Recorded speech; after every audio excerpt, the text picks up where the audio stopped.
The revolution about to be televised. You picked the right time, but the wrong guy. No, no, no, no, no! Too loud, too reckless, too ghetto.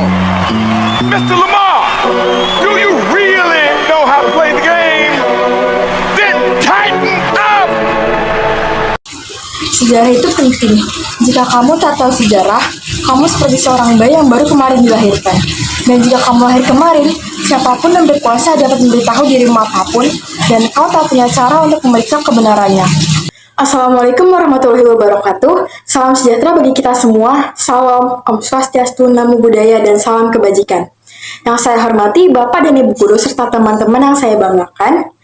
Pada kesempatan yang sangat berharga kali ini, saya ingin menyampaikan sebuah refleksi penting mengenai pentingnya mengingat dan mempelajari sejarah secara menyeluruh, termasuk bagian-bagian sejarah yang mungkin tersembunyi atau kurang terekspos dalam narasi resmi negara.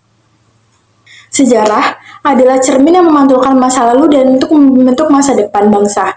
Melalui sejarah, kita dapat memahami bagaimana proses sosial, politik, ekonomi, dan budaya telah membentuk identitas dan karakter bangsa kita. Sejarah bukan sekedar catatan peristiwa, melainkan juga sumber pelajaran yang sangat penting untuk membangun kesadaran kolektif dan nasionalisme.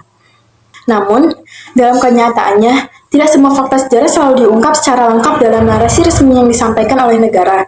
Ada yang disebut dengan sejarah terselubung atau sejarah yang terpinggirkan, yaitu bagian-bagian sejarah yang sengaja atau tidak sengaja disembunyikan, diabaikan, atau bahkan dilupakan. Hal ini bisa terjadi karena berbagai alasan, seperti kepentingan politik, ideologi, atau upaya menjaga stabilitas sosial dan keamanan negara. Hal ini berdampak pada pemahaman kita terhadap kompleksitas masa lalu bangsa. Pertama, kita perlu memahami bahwa sejarah Indonesia tidak hanya terdiri dari peristiwa besar yang populer, tetapi juga dari kisah-kisah yang terlupakan, seperti para perempuan dalam perjuangan kemerdekaan. Tokoh seperti Rohana Kudus, Dewi Sartika, dan Lasminingrat memberikan kontribusi besar dalam pendidikan dan emansipasi perempuan. Namun, seringkali tidak mendapat sorotan yang layak. Kedua, ada fakta tentang pembantaian politik yang terjadi pasca peristiwa G30S tahun 1965 sampai 1966. Setelah kudeta yang gagal tersebut, terjadi pembantaian massal terhadap orang-orang yang diduga anggota atau simpatisan Partai Komunis Indonesia atau PKI. Jumlah korban diperkirakan ratusan ribu hingga jutaan jiwa yang tidak hanya kehilangan nyawa, tapi juga mengalami diskriminasi sosial selama puluhan tahun. Narasi resmi cenderung menyudutkan satu pihak tanpa memberi ruang bagi perspektif lain, sehingga terjadi ini menjadi bab kelam yang jarang didiskusikan secara objektif. Ketiga, peristiwa Super Semar pada 11 Maret 1966 juga menyimpan kontroversi yang belum sepenuhnya terungkap. Keberadaan naskah asli Super Semar masih dipertanyakan. Begitu pula proses pengambilannya yang diduga dilakukan di bawah tekanan terhadap Presiden Soekarno. Surat perintah ini kemudian digunakan oleh Soeharto untuk mengonsolidasikan kekuasaan secara cepat dan luas. Namun, interpretasi resmi seringkali mengabaikan konteks tekanan politik saat itu. Keempat, ada tokoh-tokoh dari kalangan kiri yang berkontribusi dalam pergerakan nasional seperti Alimin dan Tan Malaka, yang jarang disebutkan secara proporsional dalam sejarah resmi karena latar belakang ideologis mereka.